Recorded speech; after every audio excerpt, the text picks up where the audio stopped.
The MC of today, I want you all focused on is this. It's not the similarities that make us the same.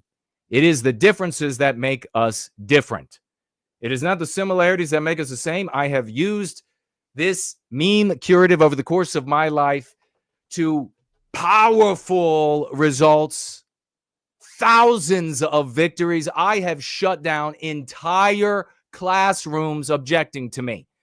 Entire classrooms. I have had supercilious, snotty female teachers, and they're almost all female, whether they have a ding ding or not. They're almost all female. But I've had these females, these snotty, holier than thou. You know the type I'm talking about, the exact type I'm talking about, right? Absolutely fraught with cant. And they're up there preaching to you about anti-whiteism. Doesn't matter the class. And I have taken this like I just scored in a American football game. I just scored, and I'm going to bring that spike in the football all the way back here from Vietnam. And I'm just like, yeah, right on their face. Head blows up. It is not the similarities that make us the same. It is the differences that make us different. And you bring this up for the point of holding the line on the instinctual differences, the biospiritual, again, my opinion, differences between the different groups of mankind. It's not the similarities that make us, and this just absolutely detonates about 100 positions for anti-whites. About 100 or more positions they grow from the notion that everybody's identical. Now, of course, you can go the other direction and point out that it's not very identical when we are being considered the villain. We are portrayed as the villain. But I find this to be the most powerful. I've used many other ways. That's why it is in Go Free, second edition iteration to this one. This meme curative, though, has been around for a long before even edition 1, when it was a book in this format. Been around for a long time, very powerful. We're going to be coming back to this. I want you to think about it as we go over the stories that we are going to be covering today. And this, I was having a conversation on DM back and forth with a woman in the community. I didn't have an opportunity to ask her if I could include her part of the conversation, so I'm not going to. But you'll understand in my response what was being discussed. And I feel this is important to talk about. And once I mention it, we're going to be getting into our big news here, the war between Israel and Iran. And it's on full. The United States already involved. You're going to like my insights on this. And what does it really mean for people who are white positive? The two powers have been exchanging barrages since Israel attacked Iran and killed many of the country's top military leaders and scientists. All right, so what's going on between Israel and Iran? Huge topic because several reasons. There are several layers to it, but it's given far more attention than it should for people who are white sympathetic. They give it far too much attention because you can't do anything about it. Nothing. Zero. Been going on for a long time.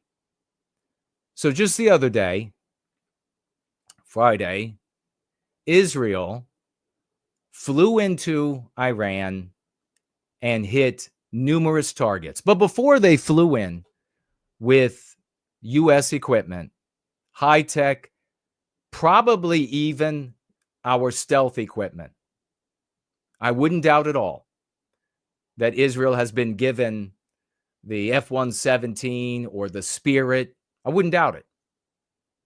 Of course, it would be wildly top secret, but I wouldn't doubt it at all. which would mean that Iran wouldn't be able to see these aircraft no matter what was happening in their country. They would be completely invisible to the Iranians, their radar, etc.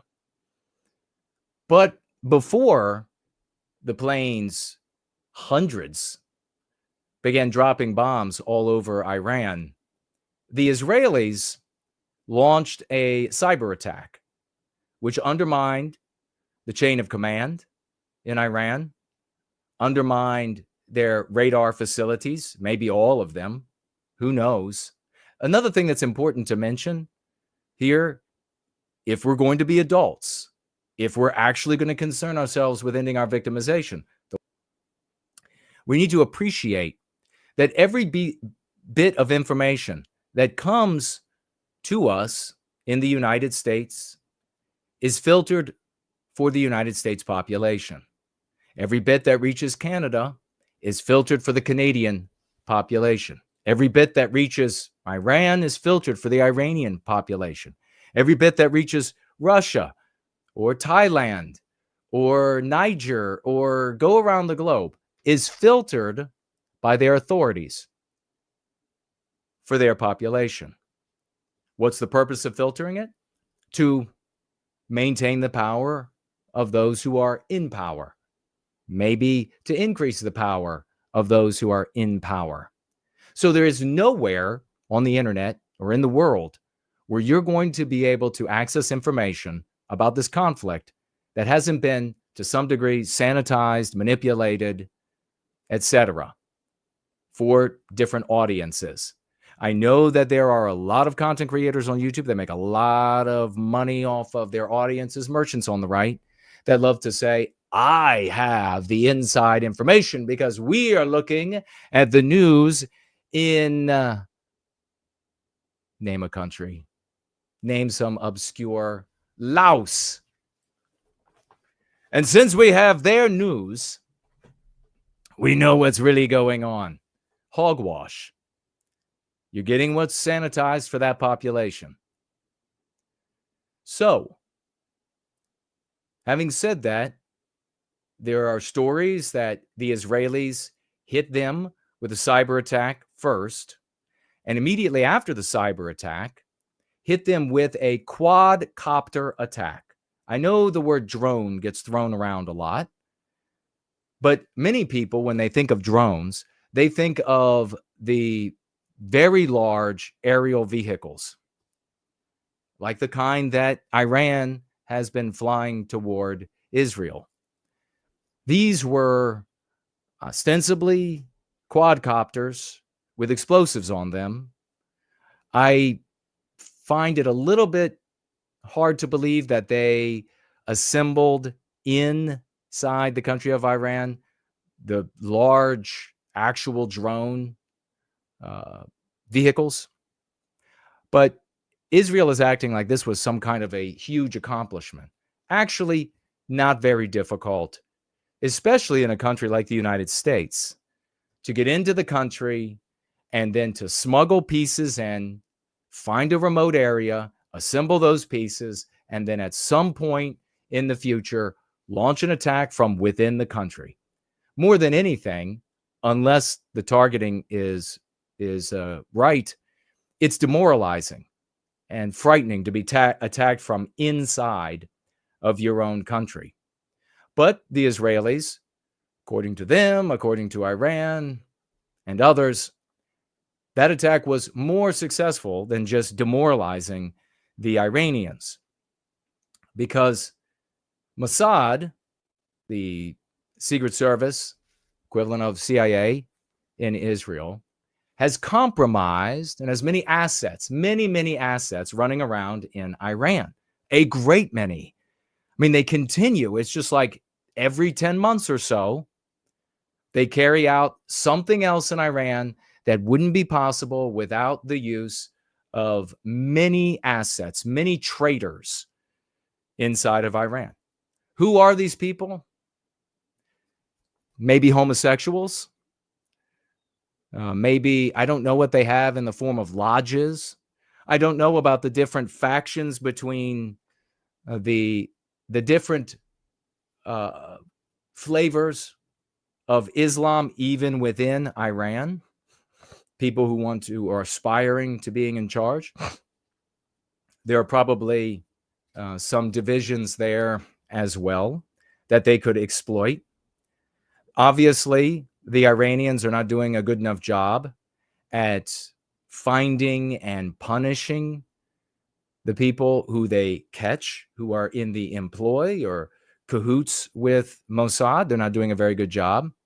They should. There is a horrific video that is ostensibly real, carried out, videotaped, and the crime committed by monsters in the employ of Central American drug lords. And these are the people that are being imported, tied directly to the No Kings protests across the country, paid for by, you're going to like it when we get some more of the funding coming in and where it's coming from, paid for by hardcore anti-whites. And they took this guy who had betrayed some drug lord, and they gave him an IV. They pumped him full of adrenaline to keep him alive as they skinned him. And then slowly, after cutting off all his skin off his body, they kept showing him in the mirror what he looked like, and then cut off pieces of his body, and they would keep the bleeding to a minimum and kept him alive for a very long time to put him through the most animalistic, monstrous, inconceivably inhuman butchery. And I would imagine if Iran really wanted to slow down Mossad's success, they would do something like this. Maybe videotape it like this was videotaped. Maybe then show it to everybody who's going to be working in the service of the government, Secret Service, military, etc. I don't know. But they're getting their asses kicked by Mossad. With the help of these assets, they were able to identify where the leaders of the military and a number of the scientists working on the nuclear program would be at a given moment. And they hit all of them, killed them all in one fell swoop. Then the planes flew in and began dropping the bombs. And they dropped the bombs all over the place. And it got me thinking, Israel has done this before, at least 5 times. That's public, and probably more, maybe as many as 10 times. Israel has flown into Iranian airspace and dropped bombs over the years, at least 5 times for sure. Check it out for yourself. It's always been a hit and they're done. A hit and they get out of Dodge. What's the Tehran? And they're done. But this time it's different. Why is it different? Probably for a couple reasons. As far back as 94-ish, Israel began complaining that Iran has months before, I think back then they gave it a little bit more time, maybe a couple years or a few years, before they have a nuclear weapon. So that's been going on forever. That's not new news. This story about they're about to have a nuke, we've got to do something. And probably Iran is working on a nuke. This is stupid to conclude that they wouldn't be. Of course, it's the ultimate deterrent to have nuclear weapons. So of course they're working on a nuke. But all along, I think that it was probably a little bit of the nuke concern that Israel has, and also, and then that impeding their hegemony in the region, but also the anti-Jew leadership in Iran that funds these different entities around Israel and vexes them incessantly. And they probably, in these strikes, are not only attacking the nuclear assets, the different things that they need to be able to produce a nuclear weapon and to be able to fire them successfully to Israel, but also to turn over the leadership, and in so doing, hope that they get leadership that is a less pugnacious, more amenable to being dominated by Israel. And it doesn't look like it's worked. It does stall Iran numerous times. They get set back for years, and then very slowly, and maybe it's also, I would imagine too, an opportunity when they turn over the leadership to an opportunity for Mossad to get more of their people in. So since color revolution isn't necessarily possible in Iran, another way, more of a targeted revolution, color revolution, if you will. But this time, it's bombing everywhere. They're bombing all over the place. And I think part of the reason for that is that there isn't a way to set Iran back for a number of years now. And part of the reason for that is that Iran has buried so deeply much of their research facility and storage facilities. And there are some names of these facilities that float around the internet and on the news. Really is irrelevant, because I surmise that there are other locations that are not talked about in the news. Maybe those are the locations that are the ones that are the most interesting, that are the ones that are the most threatening to Israel, and then therefore the United States, because of the power of AIPAC and Miriam Adelson and Ike Perlmutter and so many others that we've named here that are Israel firsters and invest heavily in American politics. As a consequence, they're bombing randomly. They're trying to undermine some of these military assets, missiles, ballistic missiles, especially, that Iran will fire and have been firing at Israel, so that they can continue probing for where these locations might be, so that they could continue creating a chaotic scenario where maybe the United States gets involved. Maybe they get the United States. I don't believe this. I think some people are talking about how Israel doesn't have a Moab. I think the United States probably has given them several. These conventional bombs that could potentially reach these targets underground, but maybe not. Maybe they're so deep and under such earth that there's no way of reaching them. That's what I would be doing if I were Iran. All of these years, I would have realized, after Egypt had defeated Israel, and many, many decades ago, and the United States, as the story goes, picked up the phone and told Egypt, if you go in and finish them off, we'll nuke you. That's the story. If I were Iran and I learned that, I saw the influence that Israel wields over the United States, I would begin working in a very different type of defense. But maybe as a white man, I'm just much more intelligent than they are. Or maybe it's harder to wield their religious leaders. Maybe, who knows what it is. But I think that they've given far too much time to endeavors, and far too much money and resources to endeavors that really are obviated by the existence of the United States. So, having said that, Israel is probably going to keep on bombing. They're going to keep searching. They're going to keep trying to kill the people, as many of them as are involved, keep trying to turn over the leadership in the hopes that maybe people who are already compromised by Mossad will finally come to leadership, will finally get close to the Ayatollah and could kill him and replace him, will maybe find where the really important goodies are for Iran. We'll maybe create a chaotic scenario that can somehow bring the United States in. More importantly, and what we really need to keep our eyes on is the false flag. Or if you're Jeremy Ugly Accent Hambley, the false flag.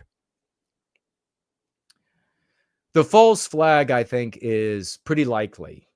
Not 100%, obviously, but this is the time that it would be perfect for Israel to hit an American base somewhere over in the region, and then it look like it is Iran, claim it as Iran, and then America can go in and drop the atomic bomb. Why isn't this happen, or drop the Moab bomb to destroy their atomic weaponry?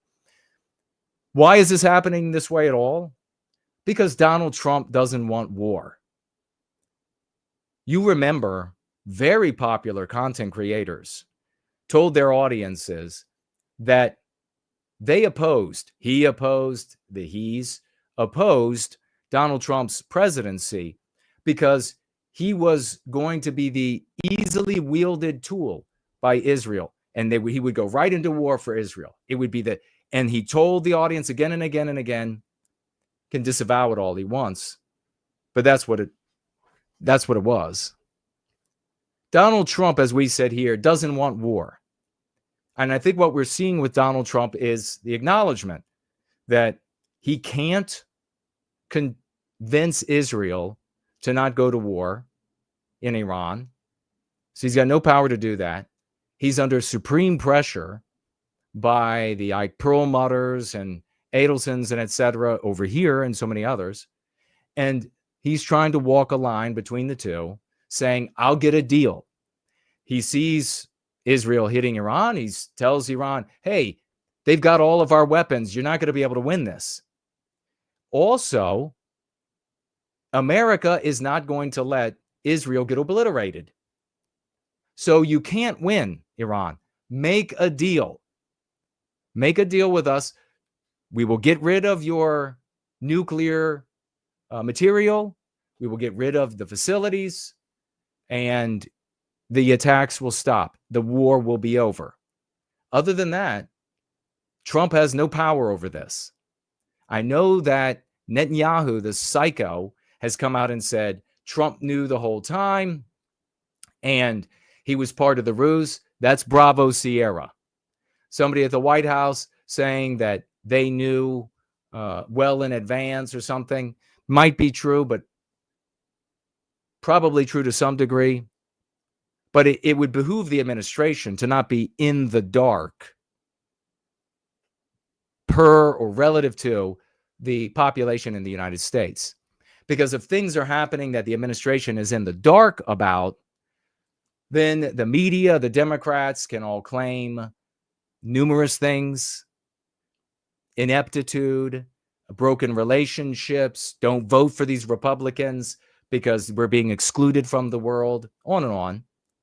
So even if Trump was only told, America only told an hour before, 5 minutes before, it would behoove them to say that they knew for longer, but not behoove them to go as far as Netanyahu has gone to say they knew all along and part of the ruse. Because Trump is trying to get a deal without war.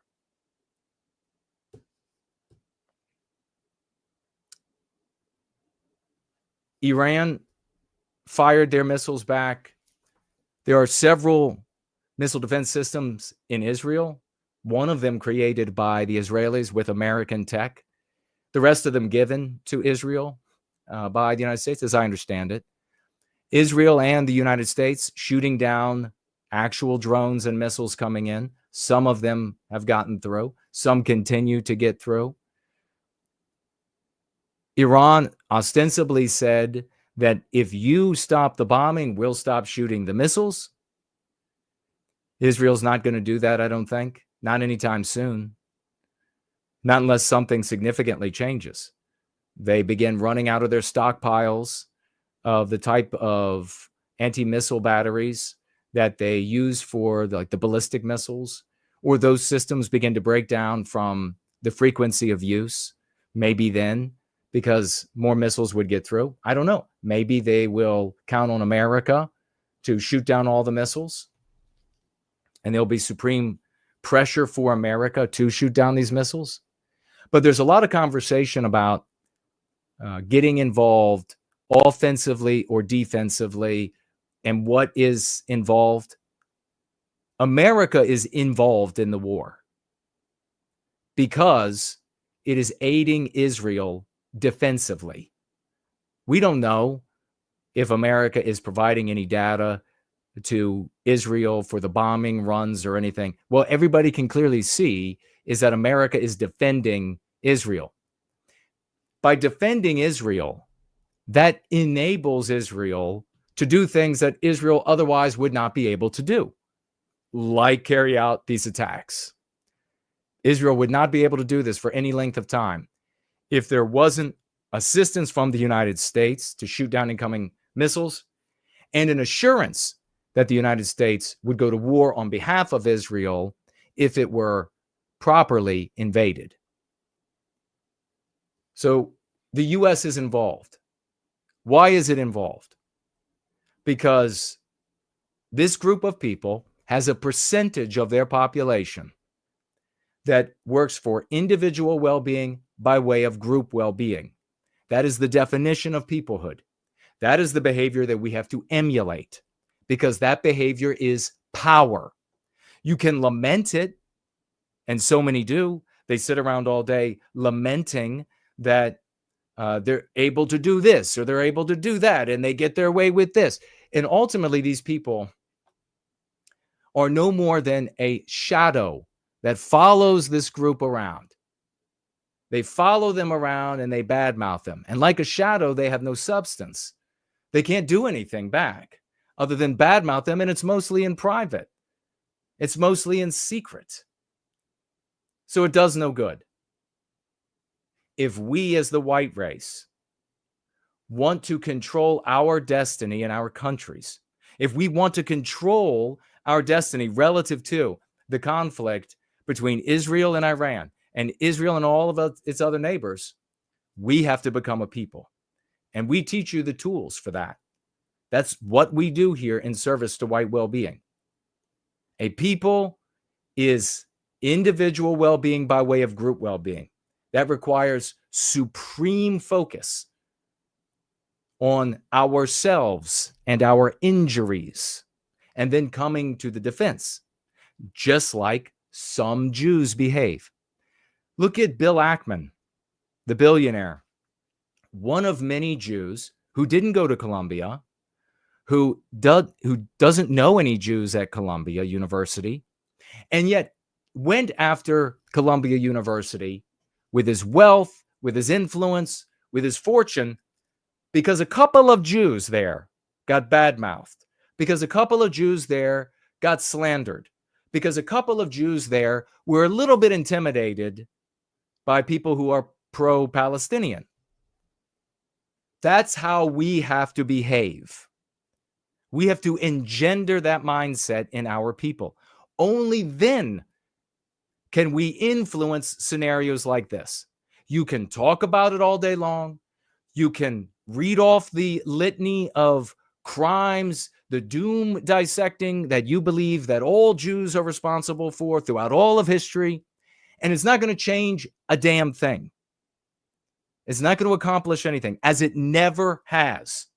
And locking arms in this multiracial anti-Jew spurgery doesn't make you any more powerful. In fact, there was a painter that once said in the past that 10 cripples locking arms isn't the equivalent of one powerful white man. So you can go out there and lock arms with all of the cripples who want to complain all day long, irrespective of their races. You all share in common that you're going to Jew spurg all day long, and you're no more powerful than you were the day before. We need to be focusing on us. So now we look on and we watch our power being used by others. We watch our wealth being used by others. We watch our women being used and abused by others. We watch our young men abused by others and led into depression and suicide, the ultimate white flight. And we're in this state of indignity because we refuse to be a people, because we are focused on the selfish individualism. We are focused on the other groups of people. That's why we are where we are today. What Israel is doing is, and more importantly, whatever percentage it is of the totality of Jewish people,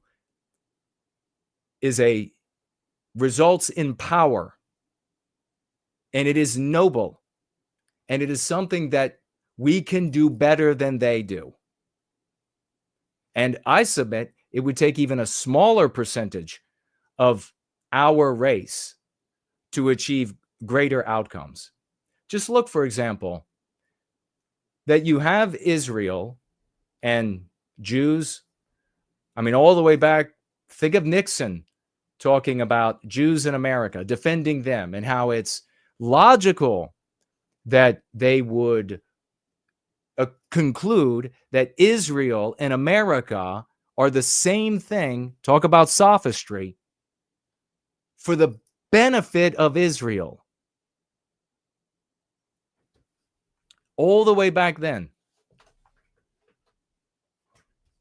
Methodically, over the years, roping the United States again and other Western countries into its conflicts, doing its warfare, supporting it when it wasn't outright committing the acts themselves, all the way up to the present, where you had them destroy Hamas and continuing to mop up the Palestinians like dominoes, turn north and take out Hezbollah. And you remember all of the Jewsburgs out there when they talked about Israel going after Hamas. I mean, these people will have like 40,000 show up to watch them live, getting it wrong all the time. And we get it right here. They said, oh no, they're going to go into Palestine. Hamas can fight. And so they're going to have a hard time fighting Hamas. And then Hezbollah is going to come in from the north. And then Iran is going to shoot missiles. And then the Yemenis are going to be shooting. The Houthis from Yemen they're going to be shooting up from the south. And then it's Lebanon itself proper is going to get, and then World War III, and Israel will be destroyed. And what do we say here? Israel will mow right through Hamas. They're a gang of terrorists. They'll mow right through it. Israel has a first world military. Went right through. Then they were all of the Jewsburgs were saying, oh, Hezbollah is a totally different animal.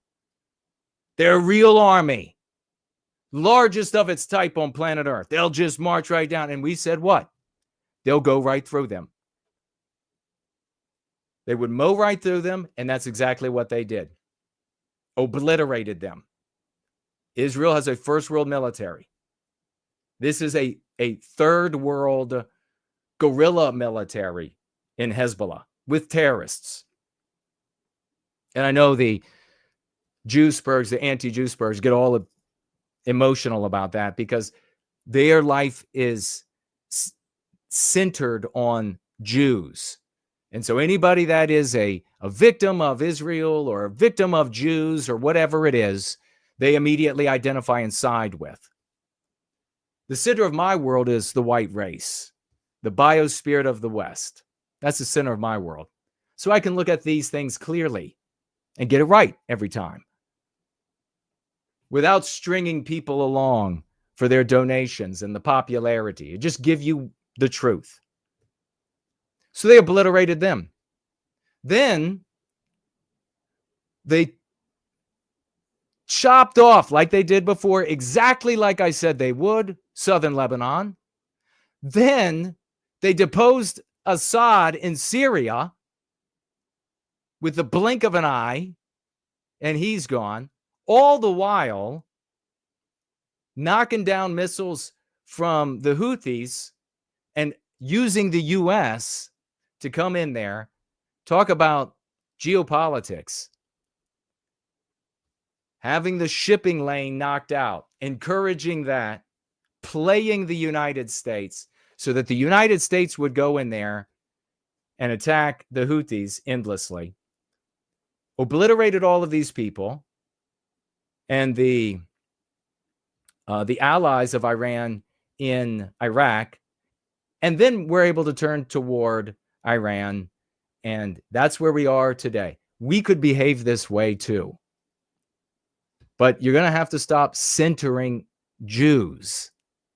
You're going to have to stop anti-Jew spurging. You're going to have to disassociate from the multiracial anti-Jew movement.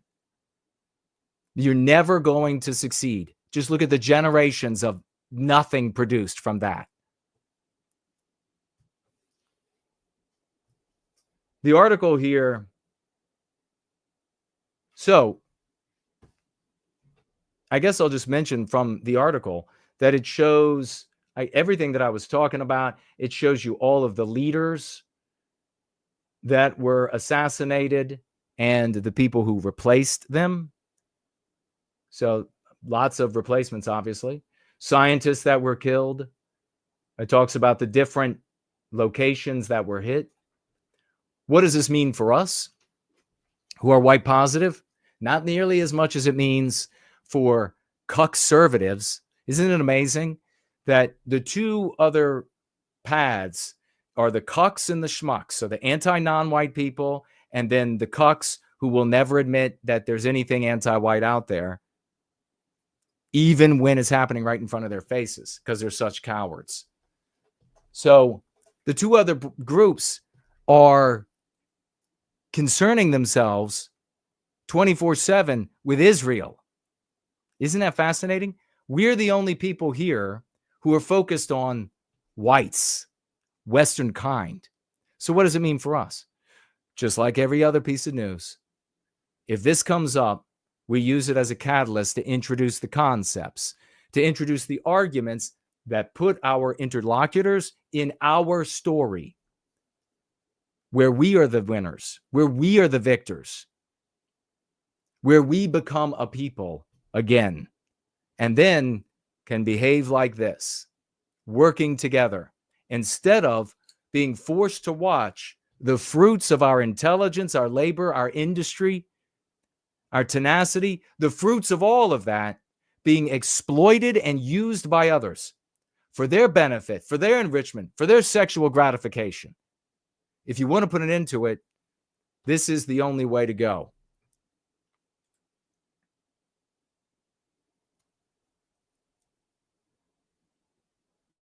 Trump vows Iran and Israel will make a deal as strike continues after IDF warned point of no return.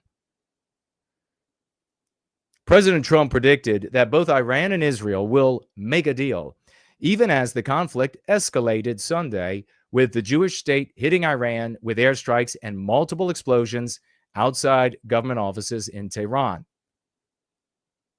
You know, another problem for Iran, I grew up when everybody called it Iran. Another problem for Iran is that they incessantly use hyperbole in their speeches. It's endless. And this was very common. Same with Iraq and Saddam Hussein.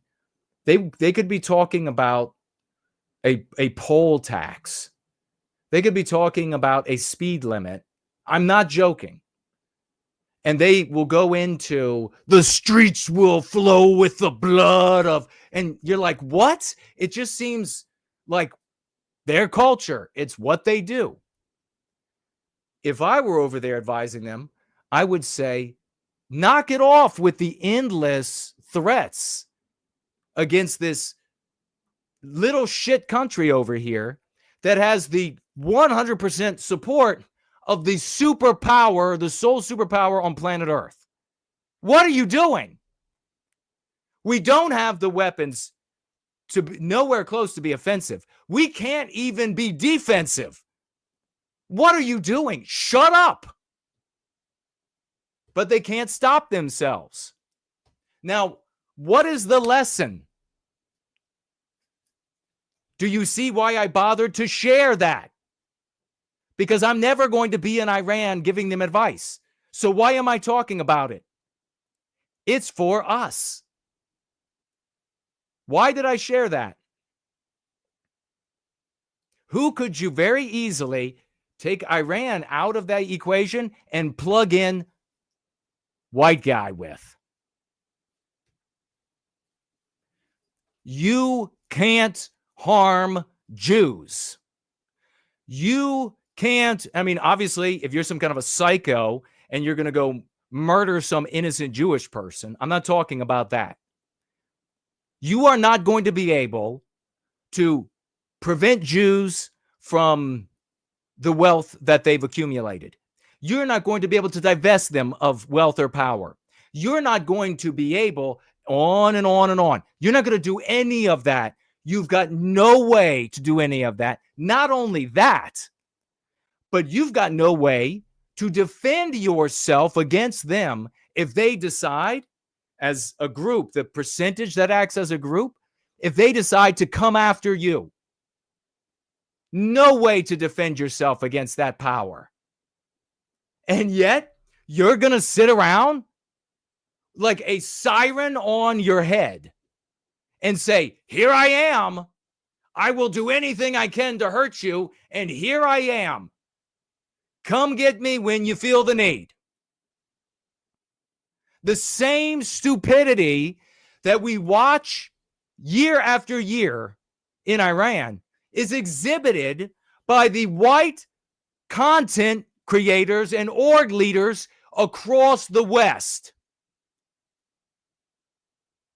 Talk endlessly about death to the Jews, like the Khomeini does. And then I know you try to move the goalposts, so many of them, they're like, oh, why am I talking about death? I just want to ask a question. Whatever.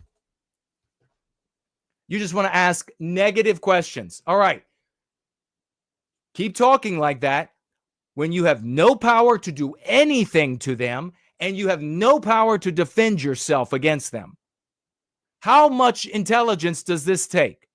I mean, apparently it takes genius level, because here I am, and here are the other leaders in service to white well-being, and we're the only ones smart enough to be talking about this. We are creating the environment in the minds and hearts of our brothers and sisters that gives growth to, that gives the possibility of an identity for the white race. And again, I'm not talking about a song, a flag, a language. I'm talking about individual well-being by way of group well-being. That is all that can contend with all the other groups on planet Earth that do the same thing. Sitting around like Ayatollah Khamenei, or name your pro-white org leader or content creator out there, to sit around and effectively or literally saying every day, all day, every week, all year, death to the Jews, is the most asinine, ignorant, low IQ, dangerous, and destructive thing that you could possibly do for yourself, but more importantly, for everyone listening to you. Iran, over the years, as a country, since they are a country and they have leaders and they can make comments, just as the Crown Prince of Saudi Arabia made a comment on Israel's attacks against Iran. Iran should have, over the years, been making comments. We think this might be not such good behavior. It might not be good for the peace of the world. It might not be good for the peace of the region. Those things are true. Meanwhile, they're building strategy of forethought to the defense of their country. The country should be by now absolute like a porcupine of lasers to be able to shoot a blank sky, because you know you're not going to be able to see the people coming in to blow you up. So to use lasers to anything, rail guns, anything. They should have been working on that stuff forever. Instead, these idiots got out there with a white man's invention, AK-47. Brah! Death to Israel, death to the Jews, death to the Satan. Sounds just like these so-called pro-white content creators all over the internet. Trump boasted about past peace deals between warring nations and complained that despite him playing a key role in many of these deals, he doesn't get enough credit. Oh, that sounds like Trump, doesn't it? Iran and Israel should make a deal and will make a deal, just like I got India and Pakistan to make a deal.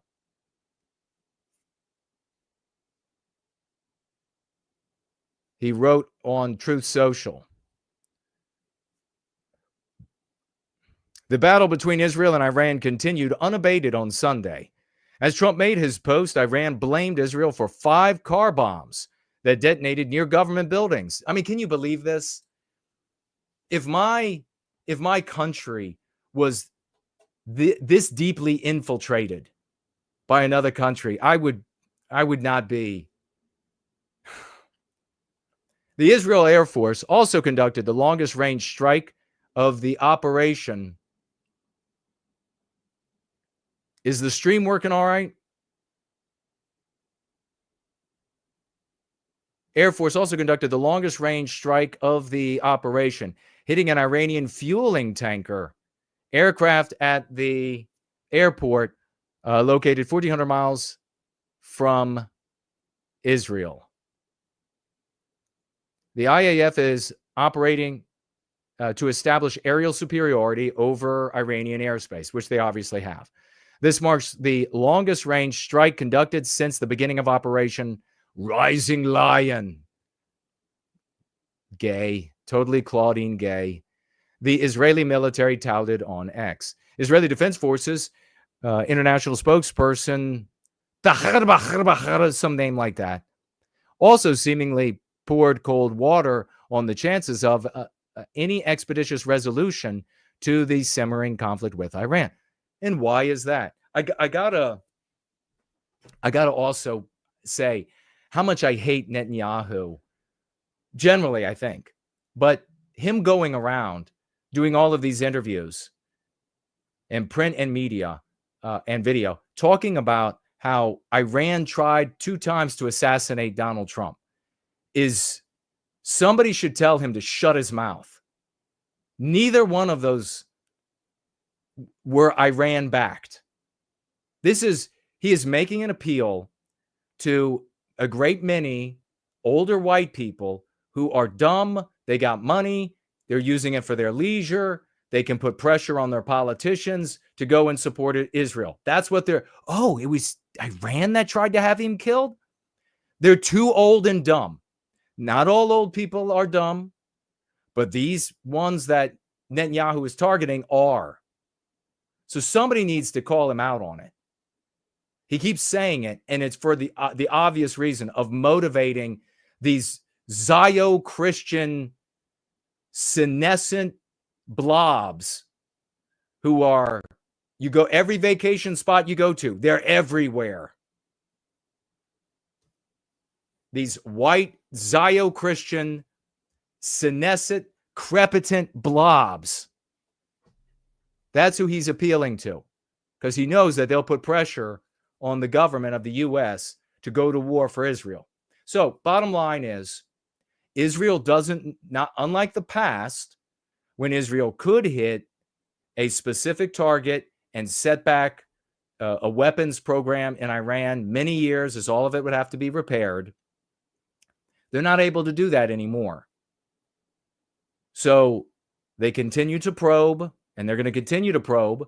They're going to continue to try to degrade Iran's ability to defend itself so that they can probe more completely for the weapons and the research facilities that they want to destroy, and the lives, the people who are working in these places that they want to kill, and simultaneously turning over leadership again and again in the hopes that they'll get somebody that is amenable to Israel or is already working for the Mossad, and simultaneously creating a chaotic scenario where potentially the U.S. will come in and participate more in an offensive rather than just a defensive manner.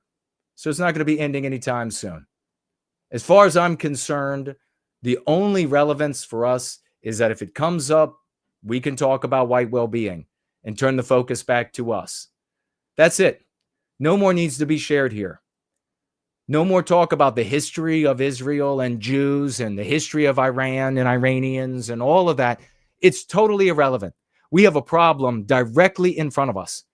It's selfish individualism, the lack of a peoplehood that we have to attend to right now.